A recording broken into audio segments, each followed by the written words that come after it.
Welcome to the Power of Owning Your Career podcast. I'm your host, Simone Morris, and I have a passion for empowering others to take responsibility for their careers. Yes, I've written several books on owning your career and am loving hosting this podcast. This podcast is for you if you're willing to make a shift to the driver's seat in your career. We feature leaders who inspire, empower, and motivate you for consistent career action for results. Please continue to join us every Sunday when a new episode is released. Let's get into this week's show.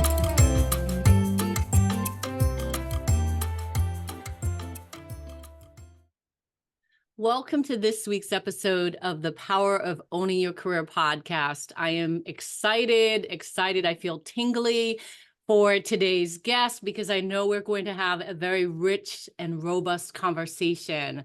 She is the editor and author of Embrace Ambition, as well as the Chief Visionary Officer of Chavender. I want to welcome to the show Jenny Mitchell. Jenny, welcome. Thank you, ma'am. I'm very excited to be here. All right, let's get right into it because we want to pack a lot in. So what did you want to be when you were growing up career-wise? I wanted to be a teacher. Me too. Me too. But my mom said no. Anyway, so what happened with that? Well, I think it was the helping people part, right? And even at Chavender, I talk about my mission in my company is to help more people do more good in the world. And it doesn't matter if you're in corporate. I've spent a lot of time in not-for-profit. I think that's what makes the world go around. I had some bubbles and some bumps along the way. Did not end up a teacher, Simone, but had a very interesting career journey nonetheless. I want to hear about the bubbles and bumps. Tell me about those.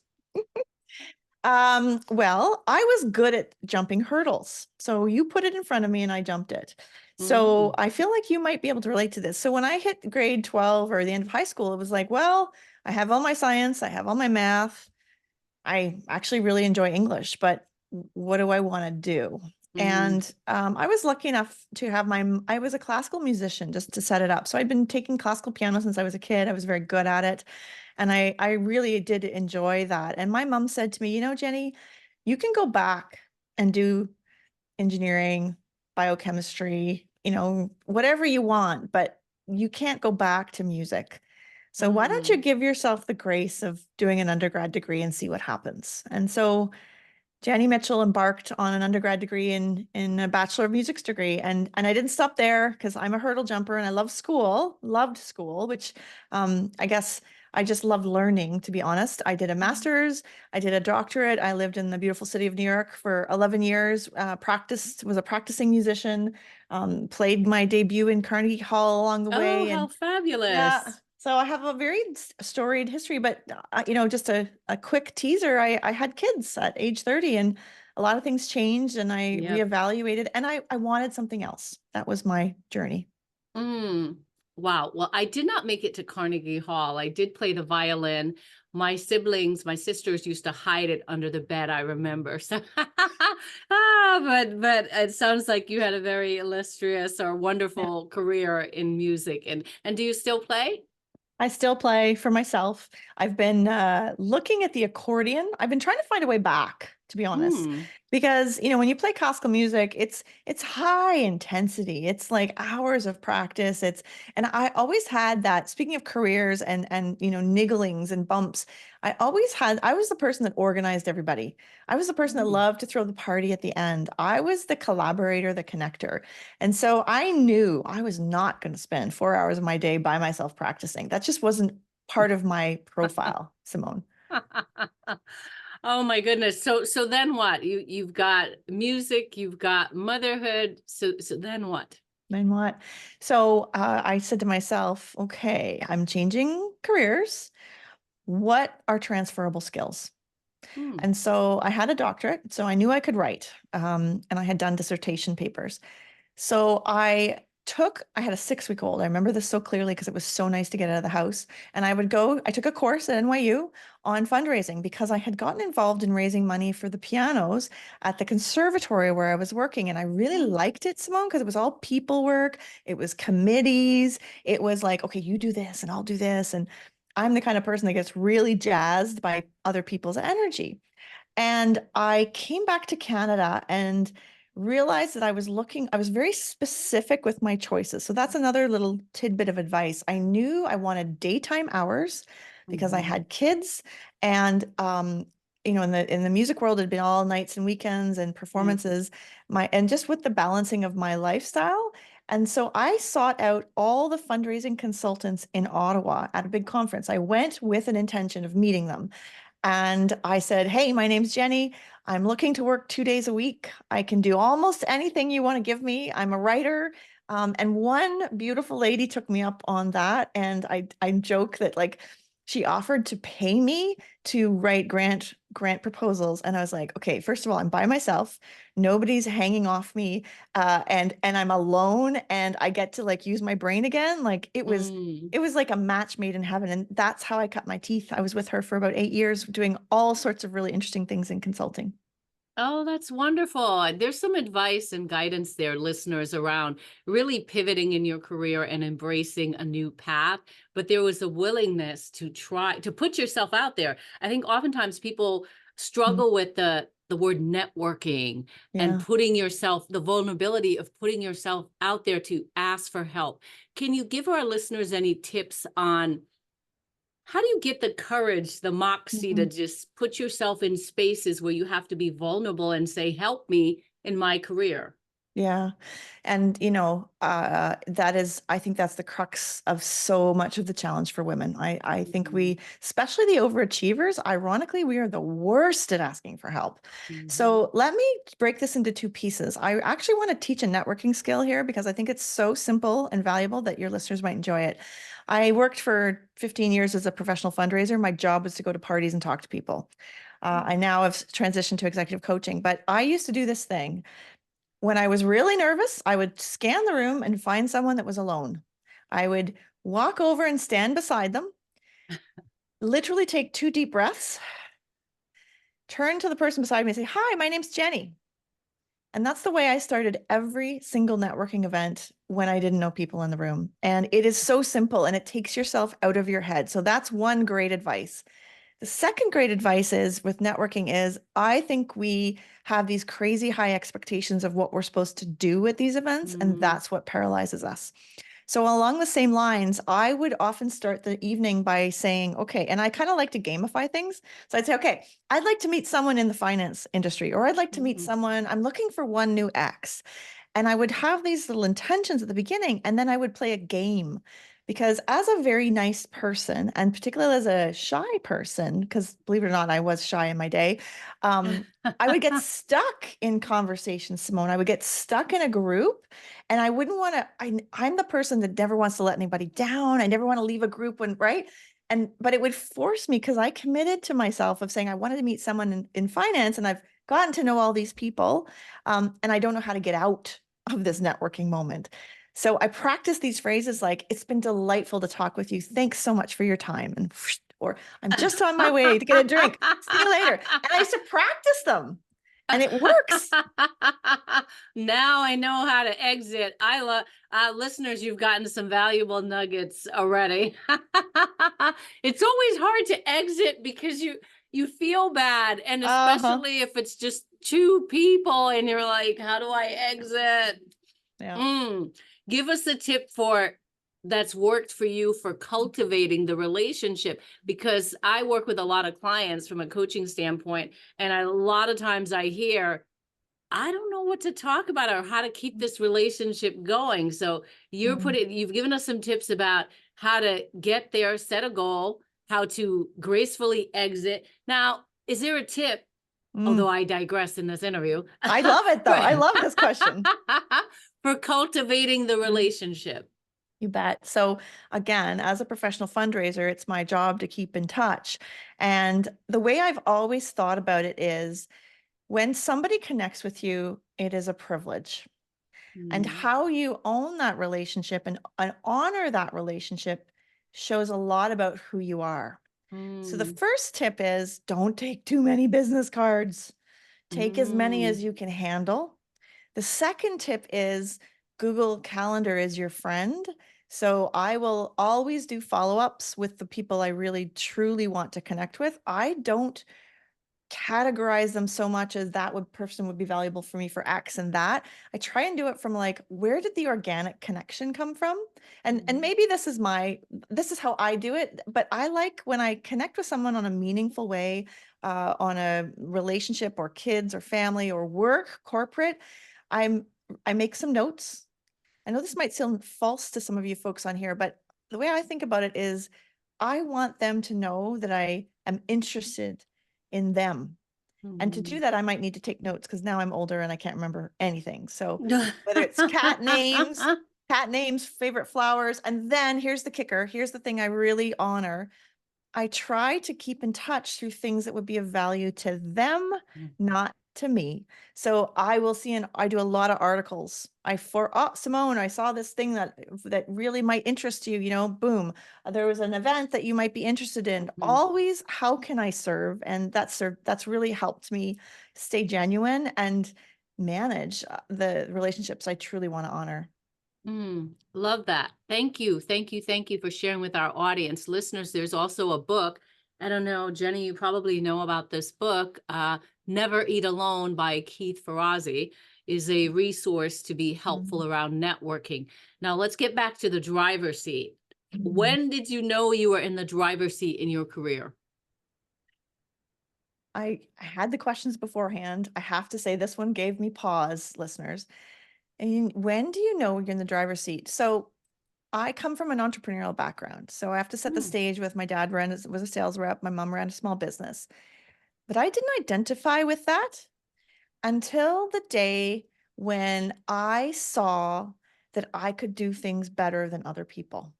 So I'm Hmm. actually going to say that when I was in the driver's seat was like when I took full ownership of my company. I had the company, but I kind of worked under other people. I subcontracted. I didn't own it. I didn't promote it. I just did it. And Hmm. necessity is often the mother of invention. So Hmm. my mentor stepped out of the business. And so I was on my own. And I remember the moment I called up someone to do a website. I was like, okay, I guess I got to do a website. And I don't know how to do this, but I know there's people I can use. So that really was the moment I stepped into the driver's seat, and I have never looked back. And for those of you that are not the entrepreneurs, I would or don't identify as an entrepreneur, I'm actually going to challenge you here because if you're working corporate, you are consistently, constantly repositioning and positioning your professional brand in this marketplace that happens to be corporate.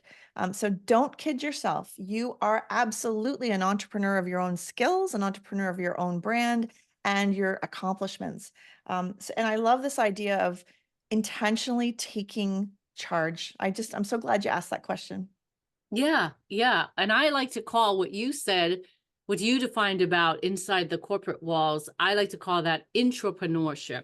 So completely agree that you just have to, get your mindset right. And I remember an old boss saying to me, Simone, your career is your responsibility. And I don't know what was going on because it wasn't like it was this like, this brilliant bolt of light, but I heard it. Yeah. So you have to be ready to hear the messages that come your way. So what would you say is your formula for owning your career, Jenny? So I would say that, and in full transparency, I have become over time more and more of who I was meant to be. Sometimes I find another way to describe that is that we go through this arc of life. Okay, let's put it this way. You start with your essence. I'm holding my hand up in a knot here. And that's who you are at birth and who you were always meant to be. And then you go through life and you add on layers and you add on expectations and you add on roles and titles and all that stuff. And somewhere you get lost in all of that. And I find that the part of owning your career or the part of really, showing up as your most authentic self is about unwrapping all that, taking those layers off, getting back to that essence. And I've been always shocked at the more real, the more honest I show up, the more it resonates with the right people. And so I think, I'm not sure if this is advice or just a reminder to all of us that if you're listening to this, you have an incredibly special set of gifts that no one else has. And the minute you contort yourself to try and fit something, it resonates wrong. It doesn't feel good for you and doesn't feel good other ways. You're always better off to be the most you have been given than try to compensate from another place. And let go. I think the surrender word is, it's a lot easier to say on a podcast. You just need to surrender to who you are, but it works. And it's so wonderful to live life that way.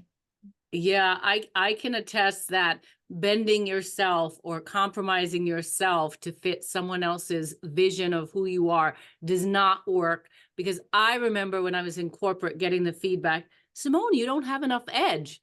And so I leapt over the edge to, and then went too far right on having too much edge, and that it was like, you've got too much edge. And once you embrace your unique identity, I love that. And that resonates with me. Yeah. I want to talk about edge too, for women leaders. That is a great example, Simone, of them expecting you to be like them. And I am just so pissed off at people telling us that being compassionate doesn't align with being ambitious.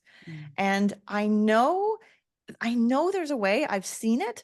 It requires learning on 360, not just of yourself, but other people. And I want to call out on this podcast, just because you have a woman that doesn't seem ambitious on your team, talk to her about it.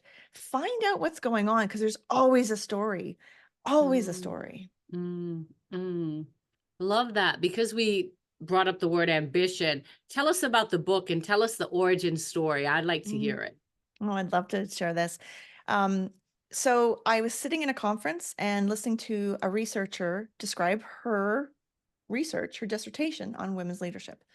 And she described these 5 pillars. One thing that she talked about was heat experiences. So women leaders tend to go through heat experiences, a crucible of stress, which becomes like a forming experience for that forming, storming, and norming, the team thing. But there were also very distinct pitfalls that women fell into. Things like they hit glass cliff experiences, where they get hired in and it's the last chance candidate. Yep.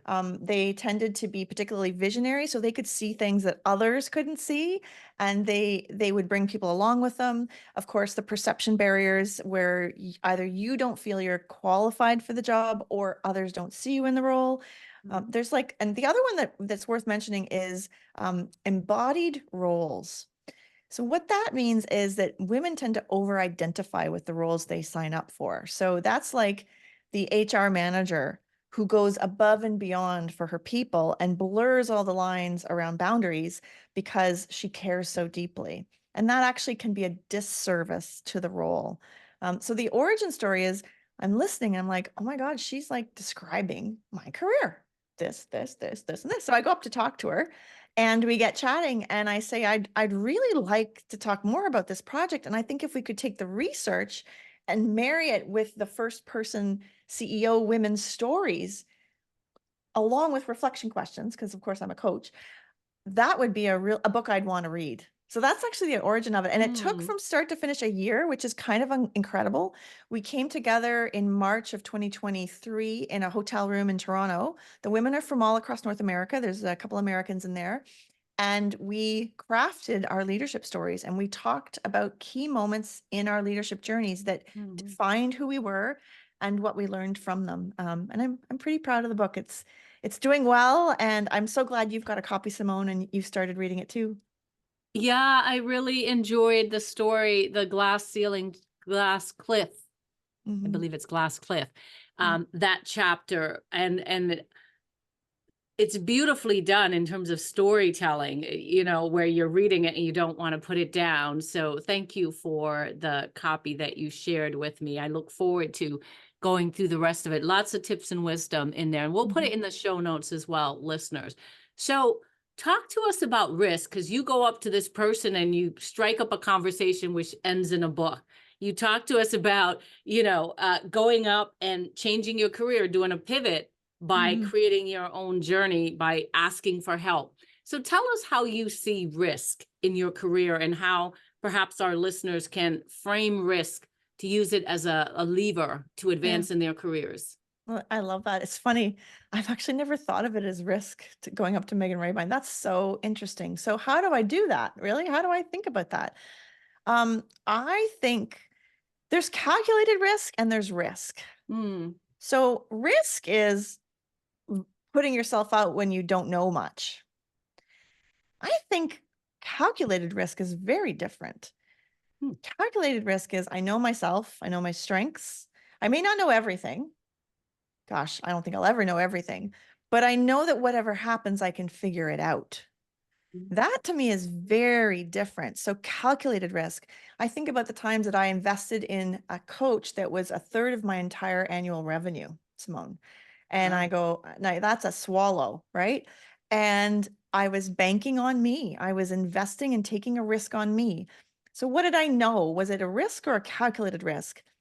I knew I could hit that number again. I'd done it once. I knew that I needed help because I knew that I didn't know what I didn't know. And if it didn't work out, would I be okay? I often ask that question, if I just wrote, I remember asking, if I just write this Embracing Ambition book, it costs X number of dollars and nothing comes of it, no new connections, opportunities, would I be okay with it? I was like, yeah, actually I would. So maybe that's a great kind of test or criteria for your listeners around risk. Yeah. Yeah. If you're willing to do it, you've got the passion and energy behind it. So you're willing to go forward. Love that. Because we were talking about the book, let's segue to resources and tell me what resources have been helpful to you in advancing in your career. Yep. I am a big believer in group peer coaching. So I myself as a coach do a lot of group programs that people hire me for. Believe in that. Also believe in self-created groups. I have masterminds with like-minded people that I want in my world. And I intentionally, again, curate and cultivate that group. Partly because I like to be around different people and I like to hear their new ideas. So groups, communities, that might involve wine. I'm just saying there might be dinners, right? Sounds great. Yeah, sounds great, right? And if there's formalized, I've read all the articles about how you have to have a personal board of directors or whatever. No, you just need someone to call when the stuff hits the fan. Yeah. And walk you off the ledge, right? And you can't just have that in that moment. You have to have cultivated and built that relationship of trust over time. And they cannot be in your organization. Can I just say that again? Yeah, you say it again. have to have allies that are outside your organization because they must be impartial. And as soon as you have a political lens, I do listen. I do a lot of reading.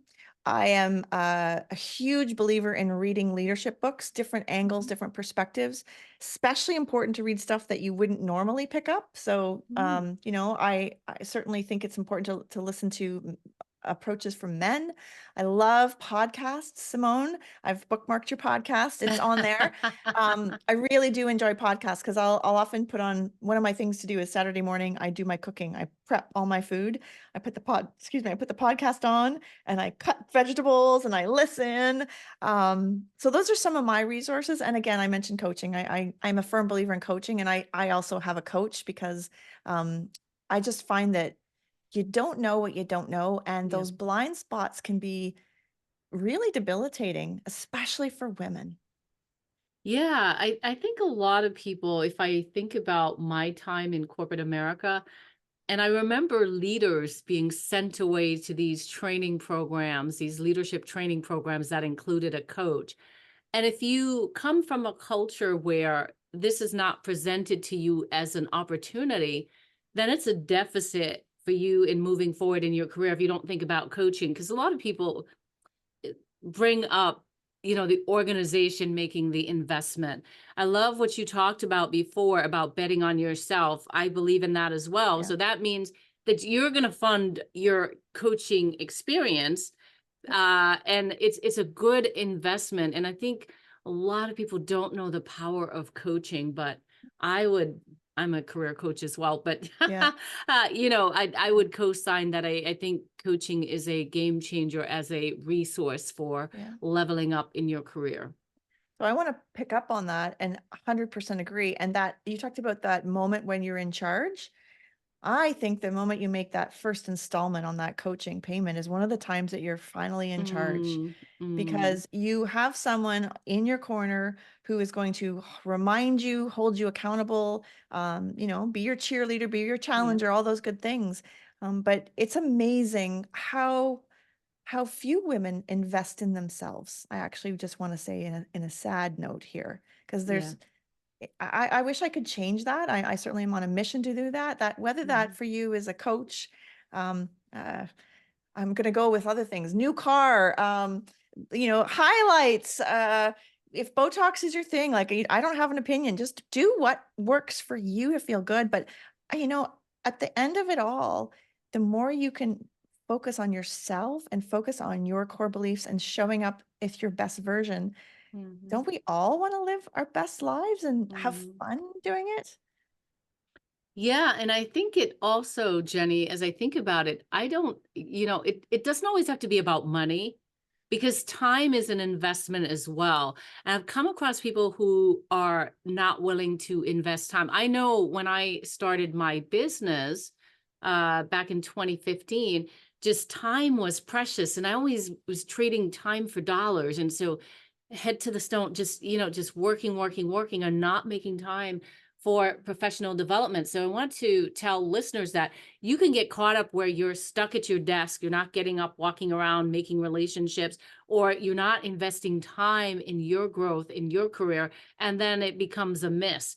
And you absolutely want to invest in time, invest in additional resources, et cetera, et cetera. I love that. And the way I do it in my planner is I have my 3 big rocks, or my 3 big to-dos. I'm a bit of a professional development junkie, so I actually have to be mindful of how much I take on, because I love learning. And I need to ask myself, how is this course, opportunity, launch date going to feed where I said I wanted to go? I love that you said time. Thank you for that, because it is probably, for us women at least, one of the most precious commodities. Yeah. And you said rocks, and my mind went to traction. Is that the the EOS system, or Yeah. big Yeah. rocks? All right. Big rocks. Sometimes I think of it that way, or I often will say like strategic versus tasks, because I find I'm good at the tasks, but it doesn't mean that anything changed in my life, right? And also the tasks can be accomplished by other people, which is that whole buy back your time concept, which I'm Yep. actively doing in the business right now. I don't need to be the person booking blah, blah, blah, or doing the event, which is really hard for me on a control level, on a Yep. investment. There's a whole bunch of pieces, but if I say I want a different outcome, I must change the actions and behaviors that get me there. And I'm living that life right now, Simone. I'm living along Absolutely. your listeners. Absolutely. I'm on board with that, because I had to get my weekend back. One of the things I do is I put myself first on my to-do list, or the category, the buckets where I've got self-care, and I make sure that's first, because I was putting it at the bottom. So by the time I got through the day, I had not gotten to the self-care, which is fuel for you to be successful. So lots of great tips that we are sharing here. Jenny, I could talk to you all day, I think. A pleasure. Anything that we did not touch upon that you want to make sure you share with the listeners? No, I just, if you want to find out more about me, or kind of how I'm supporting women leaders from the emerging to the executive, you can go check me out on chavender.com. That's Chavender, like lavender spelling, but with a CH at the beginning.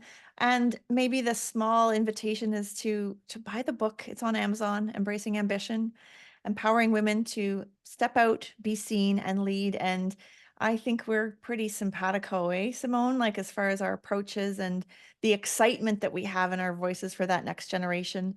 I have a Yes. lot of hope. Yes. And I heard the Canadian accent with the A and with the out, I learned that from my time in Canada. Yes. Yes, absolutely. We are very much aligned and in tune with beliefs and just the rich and robust conversation that we had today. Thank you for being a guest on the Power of Owning Your Career podcast, Jenny. Thank you very much. I sincerely hope that you enjoyed this week's empowering career story on the podcast. If you did, I'm going to ask you to do me a favor. Wherever you listen to the podcast, be sure that you are subscribing and that you rate and review the podcast. It's so important as we continue to spread the word of career empowerment. In addition, you can head over to the LinkedIn platform and join the Power of Owning Your Career discussion group. There you can have access to the guests who have been on the podcast, as well as others listening to the podcast, as well as myself, where we can continue the conversation. I hope to see you on that platform.